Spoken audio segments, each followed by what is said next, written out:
given them.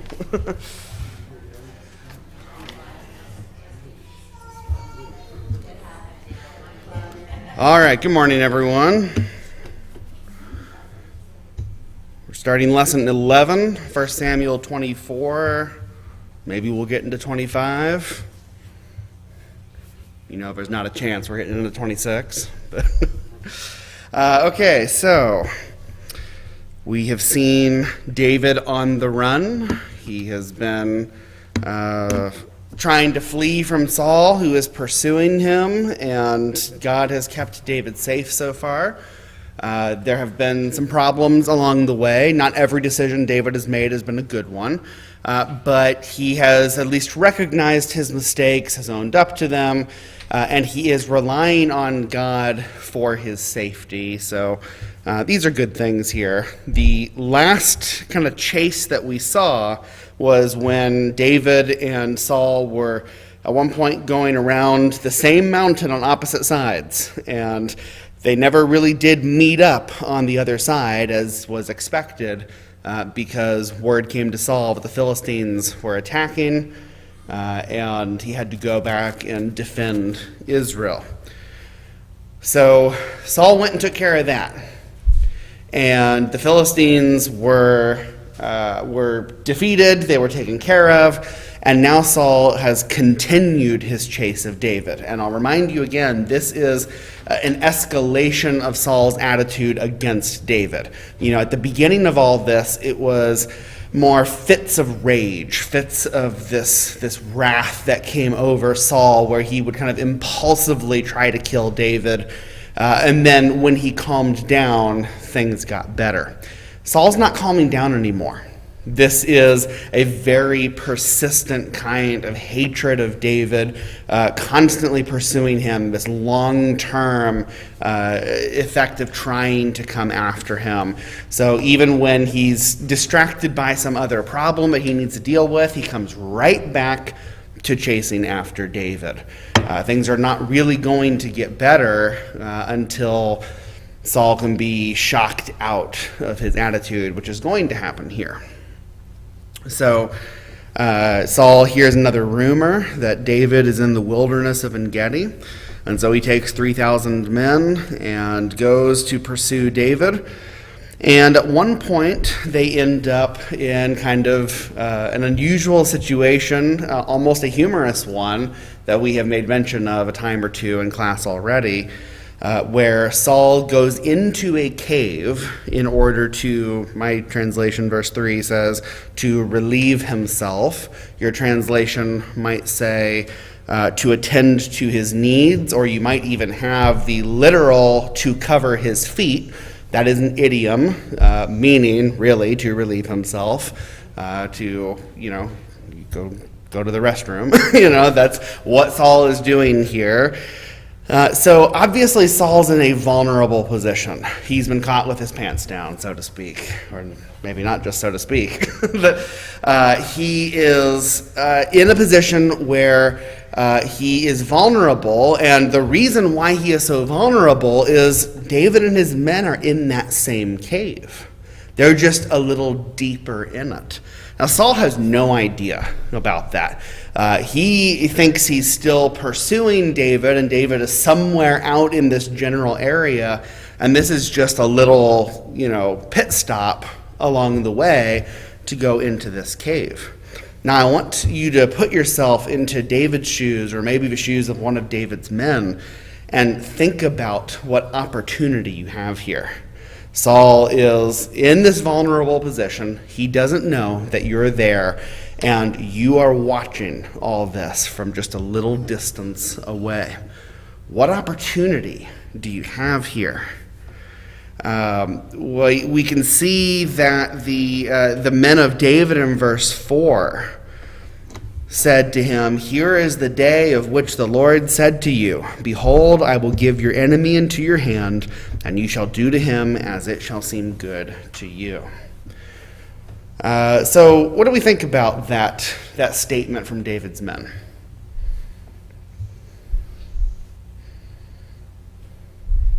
Gary. Sometimes people apply things to the providence of God that really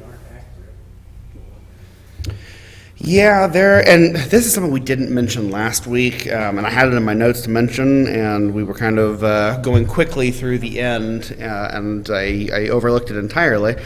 But in chapter 23, when this was back in verse 7, that it was told Saul that David had come to Keilah. Remember, David had saved Keilah from the Philistine attack.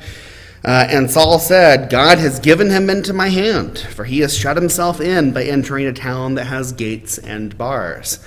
So Saul is attributing to God that God has delivered David into his hand. David is cornered, and this is all up to the providence or the gift of God that David is in this trapped position. Do we believe that God was delivering David up to Saul here? I mean, certainly not, right? How would we know that? Yeah, I mean, God's already promised David's going to be victorious. He's going to be the next king of Israel. This is the decline of Saul and the rise of David. So God is not going to allow Saul to overcome David in any way here. And in fact, the way that story plays out, as we talked about last week, was David realizes what danger he's in, and he asks of God, will the men of Keilah give me up? And God says, yes, they will. So David hightails it out of there. It's time to leave. And so, of course, David is kept safe by God. But like Gary mentioned, this is one of those cases where people attribute to the providence of God something that really was actually going the other way. So Saul was very happy to invoke the name of God here when he thinks that he's being given some kind of gift. But we ought to be careful about just throwing God's name around willy-nilly like this. I believe in the providence of God. I believe that God takes care of his servants and that he is living and active in the world today. But I don't think it's a great idea for us to assume that we can look into the mind of God and know what he is doing moment by moment. Even Paul, when he identified incidents in his life where God seemed to be taking care of him, he was careful to say, like in Philemon, for example, that, perhaps it was God that led Onesimus to me. Perhaps this is why Onesimus ran away from Philemon in the first place, that he might have this opportunity to come to know God, to come to become a Christian. And so this is, I think, a pretty reasonable assumption by Paul there. Some great things have come out of what was a messy situation with Onesimus and Philemon, but Paul is still careful not to overstep and to say that he knows just exactly what God is doing moment by moment. So Saul has made this mistake here. He should know better, considering that he's already been told that the kingdom is going to be given over to David, that he is not going to be able to hold on to it and to pass it on to his son. And I believe that is probably what's going on in chapter 24 as well, with this prophecy that the David's men are telling him about. Where God says, I will give your enemy into your hand, you shall do to him as it shall seem good to you. I say that, but God has kind of made that promise to David, that David would overcome his enemies and that David would be successful. So why does David resist the idea of seizing this opportunity to kill Saul? We'll talk about what exactly David does in a moment, but David doesn't kill Saul here. If God will help David overcome his enemies, and if Saul is here in a vulnerable position, why doesn't David kill Saul? Tom, yeah. Well, I was just going to say that I think in his mind it's up to God to strike down Saul, not him. So there's a separation there. And later on in chapter 26, we see that he actually says that himself. He says, we're just looking at chapter 26, verse 10. It says, as the Lord lives, the Lord shall strike him Yeah. on his day. Yeah, we got a lot of connection to chapter 26 there when they get into a similar situation. Why doesn't David use that rationale toward the Philistines, though? Because David doesn't say, well, God will take care of the Philistines. If he wants to save Keilah, he'll save Keilah. David literally goes and fights them. Maria?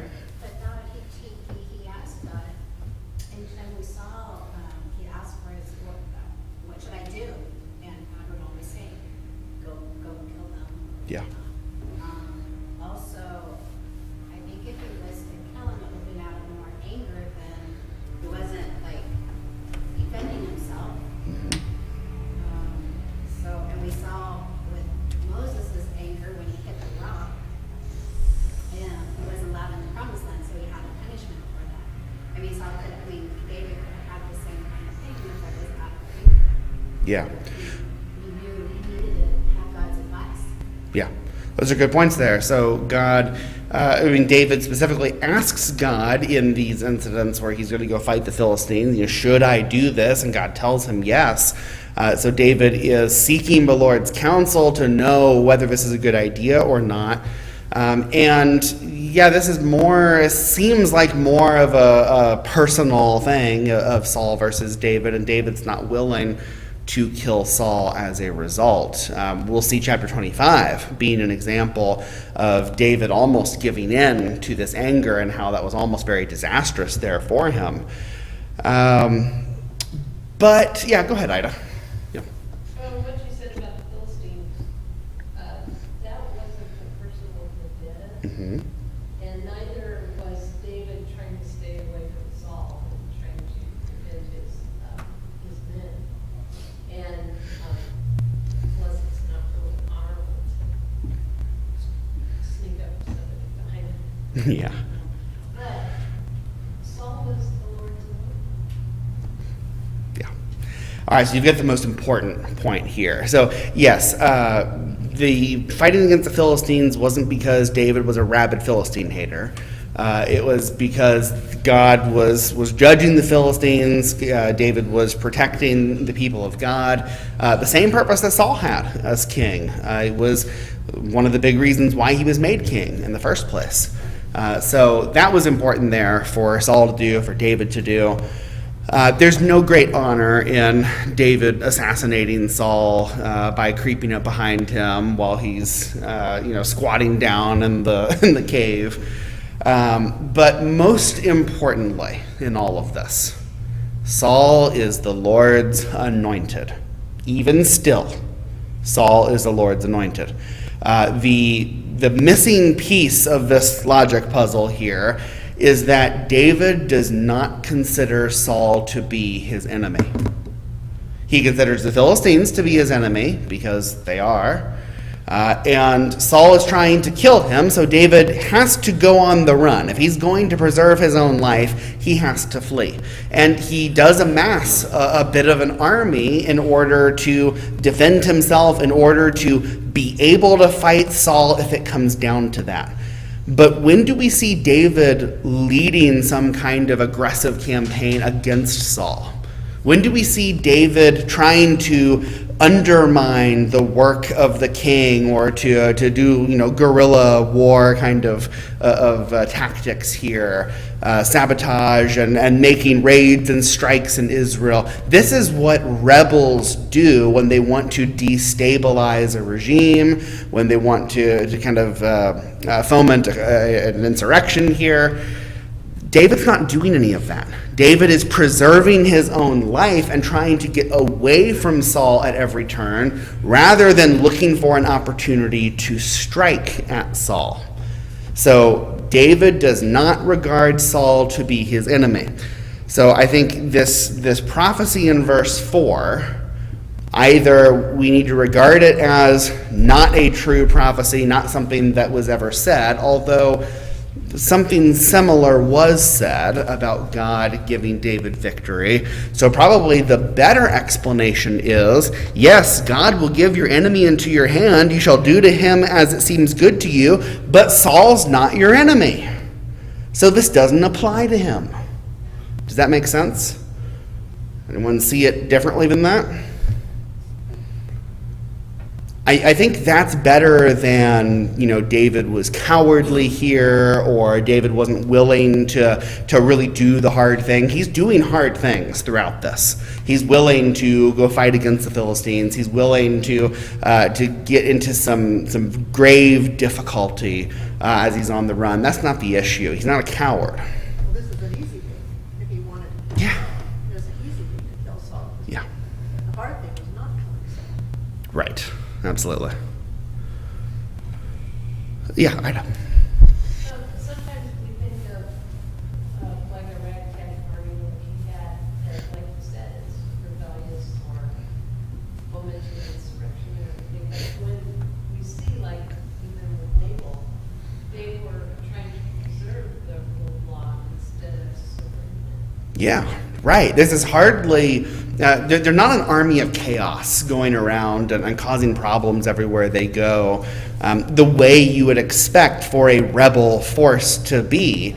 Look throughout history of these groups that spring up that want to usurp the leadership of that nation, install somebody else. Look at the tactics that they use and the amount of unrest they bring into a region. David isn't doing any of that. There's no mention of him raiding Saul's people or burning farmlands or trying to come up with an assassination plot to take care of Saul. There's none of that. It's preservation of life. David does seem to be waiting for God to act when God has decided that he's through with Saul. Tom, you look like you were trying to raise your hand. Same thing. Okay. Yeah. Okay, very good. So that is our explanation for David. However, let's see what David does here. The rest of verse 4 is that David arose and stealthily cut off a corner of Saul's robe. What is the point of that?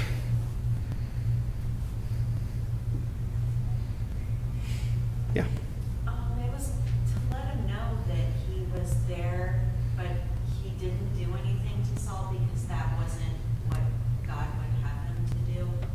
So he wanted to honor Saul, Yeah. and let him know that he wasn't his enemy. Yeah. I was this close.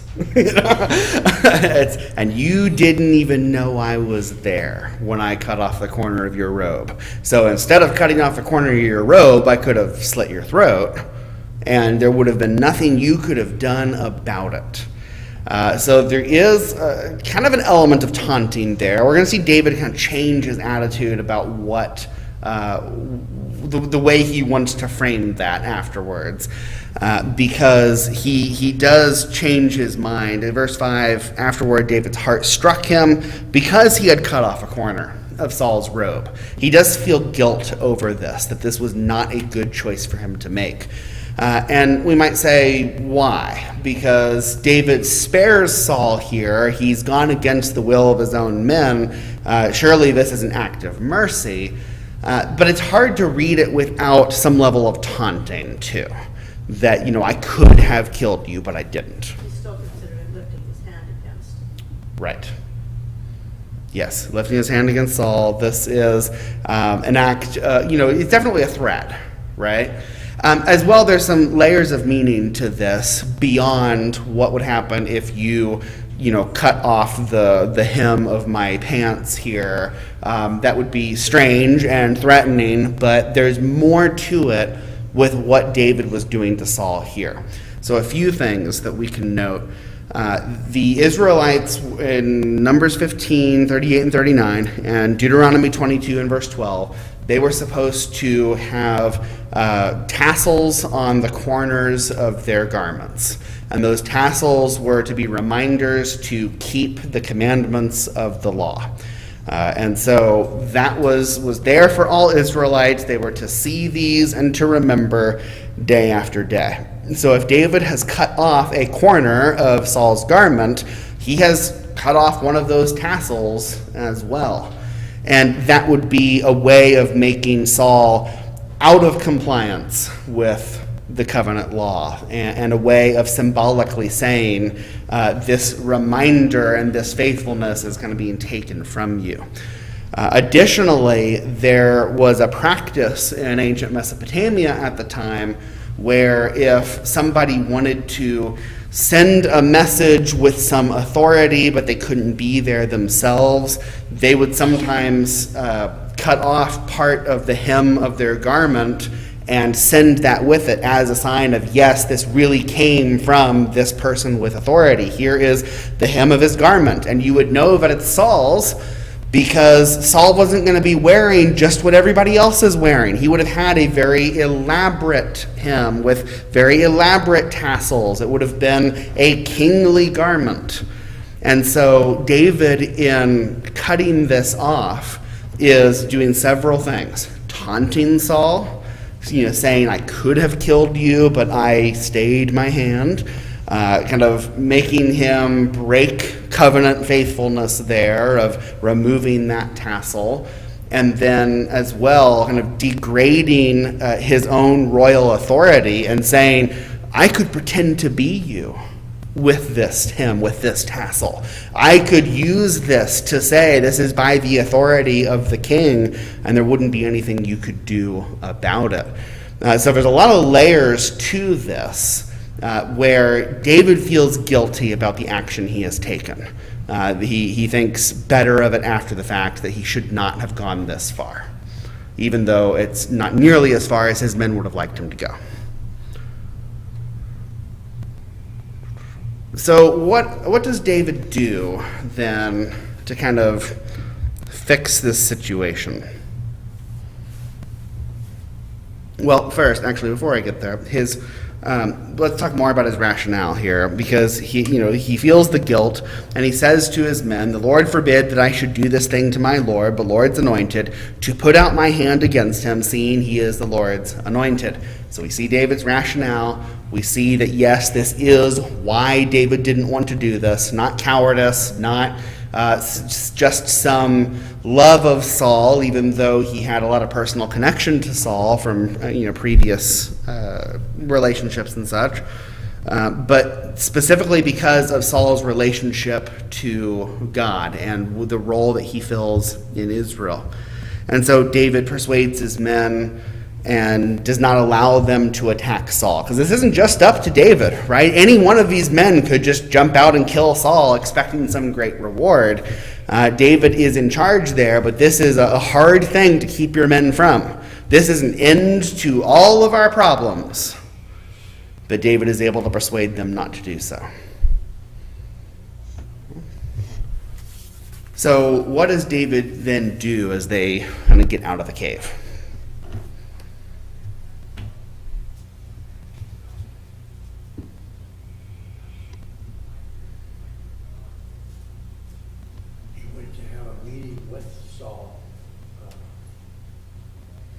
Saul's attention and spoke to him. Yeah, speaking to Saul, calling out to him from a distance and trying to talk to him. So what is the purpose of this conversation? More taunting?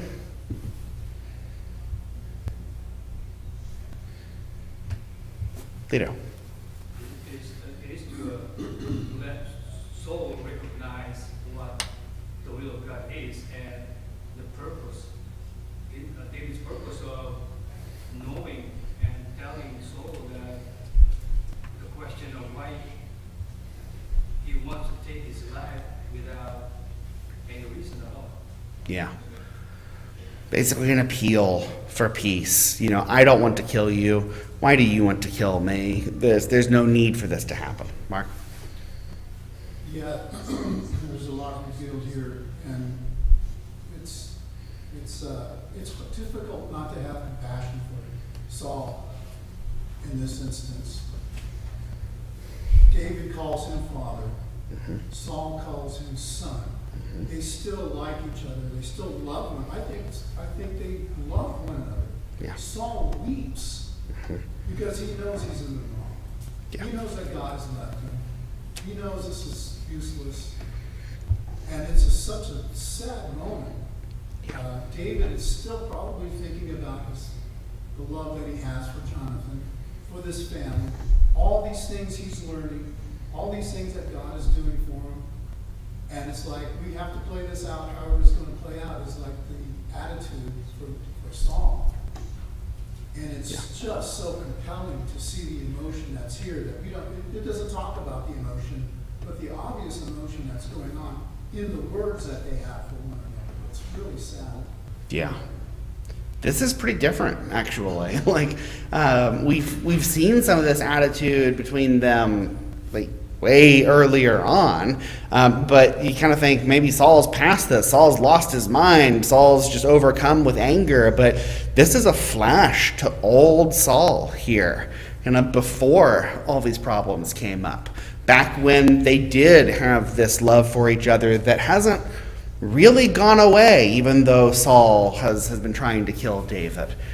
This, to me, I can only read this as a shock to Saul's system, that he's kind of, realizing my enemy isn't trying to kill me, and what have I been doing? What is the point of all of this? And so, yes, he is treating him, they're calling each other father and son. They're kind of going back to the old ways, old patterns of behavior here.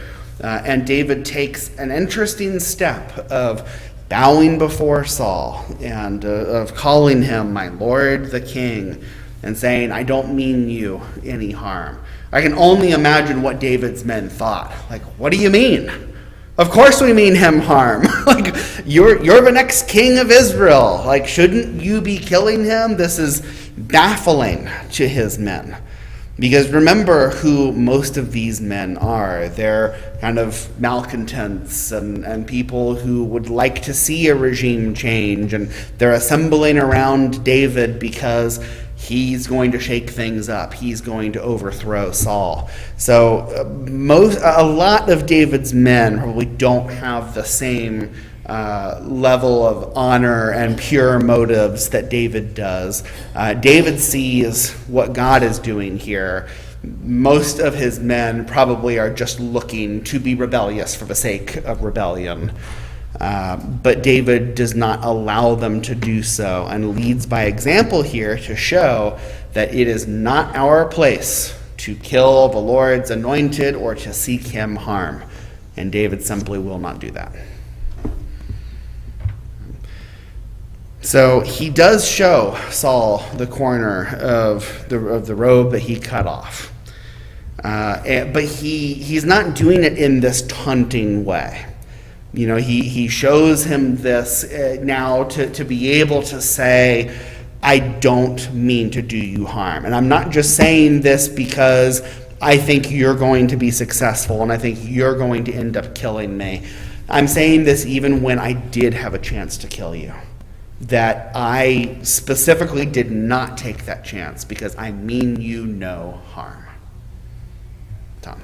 This has shadows of Christ's message to love your enemies as well. Yeah. And I think it's a good message for us that people who we think of as our enemies, how much good it does to treat them with love, to kind of deflate the anger that they feel towards you. Yeah. Absolutely. And this does de-escalate the situation. It does lead to some more peace in general. It does not fix everything, but it does de-escalate. And David is showing a lot more faith in God's plan rather than trying to take things into his own hands. I think he has learned from some of the other situations where he was taking things in his own hands and things went poorly. Like the city of Nob, where all those priests died because of David's panic. He's not going to let himself be ruled by panic. He's going to wait for the Lord's timing. That's impressive on his part. Okay. What else? Anything you want to... Okay, so David then specifically in verse 12 says, May the Lord judge between me and you. May the Lord avenge me against you, but my hand shall not be against you. As the proverb of the ancients says, out of the wicked comes wickedness, but my hand shall not be against you. So even out of David's kind of respect for Saul and acknowledgement that he is the Lord's anointed, he is not justifying all of Saul's actions, and he is not changing God's plan and God's opinion of what is happening in all this. He says that Saul is doing wrong in pursuing David and trying to kill him. And so he says, the Lord will have to judge between us. The Lord will have to avenge me because I am being victimized in this and wrongfully pursued. So he is kind of stabbing a bit at Saul there. David knows he is the next anointed. He knows he is the next king. And he knows that Saul is committing a lot of sins in all of this. But he says it is up to the Lord to judge that. I am not going to be the one that lifts a hand against the Lord's anointed. May the Lord judge between you and me. And then just is very deferential to Saul. After whom has the king of Israel come out? After whom do you pursue? After a dead dog, after a flea. I am not a threat to you. I am no one special compared to the king of Israel. Don't worry about me. What all this tells me is David would have been perfectly happy to stay there in the court of Saul, finishing out the rest of Saul's days, finishing out the rest of any service he could be to Saul, and then letting God make David the next king and having a hopefully peaceful transition of power that way. Let's not underestimate how much patience this requires from David. To be told, you're going to be the next king, but not today. And actually, you're not going to know exactly when it's going to happen. It's going to be on the Lord's time. And you're going to have to serve the previous king and the one who's making a lot of sinful decisions and the one who God has already rejected but has not yet removed from power. You're going to have to serve him and to be there in his court. And we've already identified that there were some good reasons for David to be there. I can only imagine that he learned a lot from being in Saul's court. He was a shepherd. What does he know about leading a nation? He gets to see what the royal court is like. He gets to see what Saul is doing, to learn from the good decisions and the bad ones. I think there's some providence of God there that is giving David some exposure to what it is like to be king before he is actually put in that position. But based off of these words, I do believe that David would have been happy to just let Saul finish out his days, die as an old man, and take over whenever God saw fit, which is not the way that most people who see an opportunity to seize power, would behave. Okay. Lito. David is really happy as a servant of Saul because even after this point, he really recognized, bowed down to him, recognized him as the king, anointed by God. Yeah. David really wants to let this happen all the way what God wills. Yeah. He doesn't want to destroy or go against or oppose any plan which has been stolen by God. Yeah, absolutely. David has a really good attitude in all of this, a really good understanding of what it means to be the Lord's anointed. He is acting the way he would want anyone to act toward him, as he is the Lord's anointed. When he becomes king, he doesn't want people, and David is going to have to deal with people who try to usurp him, who try to unlawfully take his power, and who want him dead. And David conducts himself better in all of this than any of those people ever do. And he's even given the right by God to become the next king. Lauren? As I read this, it's to me a pretty beautiful interaction where, you think if someone has sinned against you, you hope that we remember to act the way that David is acting here towards Saul. He loves him, that says his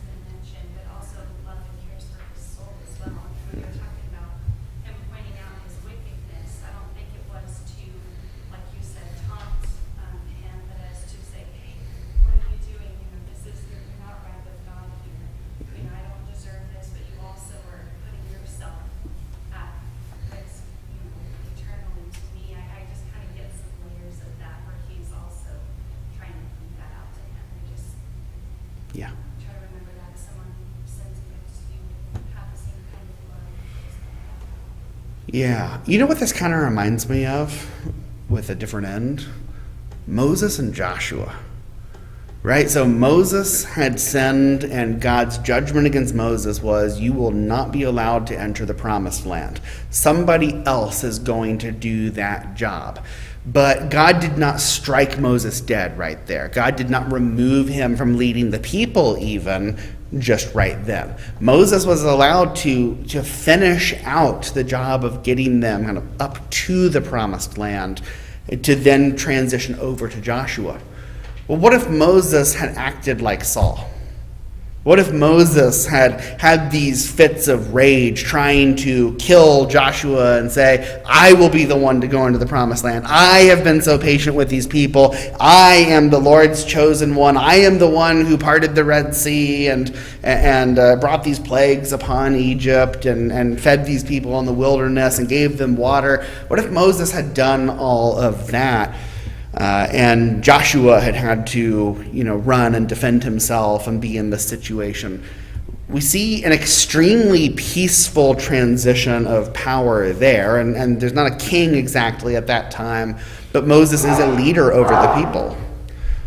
Moses is a leader over the people, and yet there doesn't seem to be any tension or stress in the transition from Moses to Joshua, because Moses realizes, this is the judgment of God, that I don't get to go into the promised land, but I can finish out my days being faithful and doing my job here. Saul could have done that. Saul could have finished out his days as king and handed things over to David and said, the Lord has said, you are the next king, here you go. Take the crown, you're up next. He could have used that as an opportunity to guide David, to prepare him, to prepare the whole nation for how this transition of power was going to take place.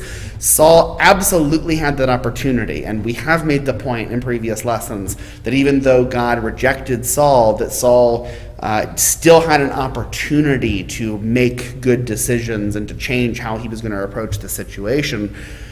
He is the one who has made the situation worse for himself and worse for the nation as a result. So maybe think about that comparison with David and Saul versus Joshua and Moses. So Saul, as we've mentioned, Saul's response, he weeps. He says, you are more righteous than I. You have repaid me good, whereas I have repaid you evil. And says, basically, you have done what I would not have been willing to do. I would have killed you had I found you in that position. I absolutely would have done more than cut off the corner of your robe. And so you are a greater man than I. And the most fascinating verse in all of this to me is verse 20, where he says, and now behold, I know that you shall surely be king. The kingdom of Israel shall be established in your hand. There you go, Saul. That's kind of all you needed to accept this whole time. That David's going to be the next one up. And so he says, swear to me, therefore, by the Lord, that you will not cut off my offspring after me, and that you will not destroy my name out of my father's house. Don't take it out on Jonathan. Don't take it out on the rest of my family, as was so common when a transition of power. Anyone related to the previous king could have a claim to the throne and could kind of stir up an uprising. And he's saying, leave my family out of this. And I think he says this because he already knows that Jonathan has accepted this long before Saul ever did. But leave them out of this. Preserve their lives and be the man that you've shown yourself to be today. Mark? Yeah, it's kind of hard to definitively see where Saul is mentally because he's all over the place. But Yep. the statement that you're more righteous than I am kind of says, I have righteousness, but you have more. Right. And so I think we see in 26 where he finally gets to the point where he understands things a little bit better. Yeah. I don't think it changes him any, but he is a man who is really, really conflicted. Yeah, he is. Horribly conflicted. Yeah, he's very conflicted in all this. And Saul does. I mean, he's doing this number a lot here, just fluctuating in his mental state, his attitude, his wrath against David. But, this is kind of refreshing to see this out of Saul, that this is the most sanity and sense we've seen out of him in a long time. It doesn't fix all the problems between them, but it does seem to help. So David is, magnanimous here and does agree to this. He swears this to Saul, but he's not going to take it out on Saul's family once he becomes king. And Saul goes home. For the first time in all of this, Saul goes home not because he's been called away by something more pressing or because David has slipped out of his sight and has lost him, but simply because Saul is making the choice, I'm not going to pursue David any longer. Yeah, he did it God's way, and you have to imagine those 3,000 guys, it just took the wind out of everybody's sails. Yeah. And this had to be a great humiliation in Saul. Mm-hmm. And what are you going to do? This was an act of God. This wasn't David's great doing, although it showed his great patience and love for Saul. But it had to just remove any kind of, okay, now we're going to kill this guy. It wouldn't make sense.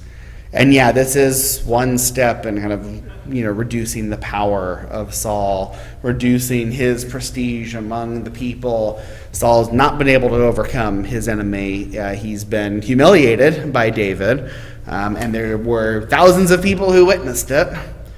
And surely that story got around.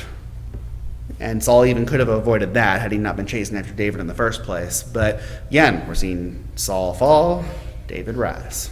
Gary? A lot of people, even Saul's people, a lot of people around him, knew he was unreasonable. Yeah. They witnessed it. They refused to do everything he said, actually. Right. Yeah, we've noted several times that the people around Saul see how unstable he is and see how unreasonable he is, and very frequently seem to be finding ways to help Saul calm down, right? This is, remember that when we talk next week about Nabal, because we got a similar thing with Nabal. His servants understand that he is not a good man and that he is not the one you go to for reason. If you want a wise path, you go to Abigail. She is the one who will listen to reason. Nabal is a fool, quite literally. So we'll talk about that next week. We're going to start with the question 3, even though we've not talked about 26. 26 is very similar to 24. So kind of read through 26 at least, because we're going to start with this question to see, what is ironic about 25 being in the middle of 24 and 26. We see something pretty different out of David in chapter 25, and this should be a very interesting story for us to talk about. So, thanks.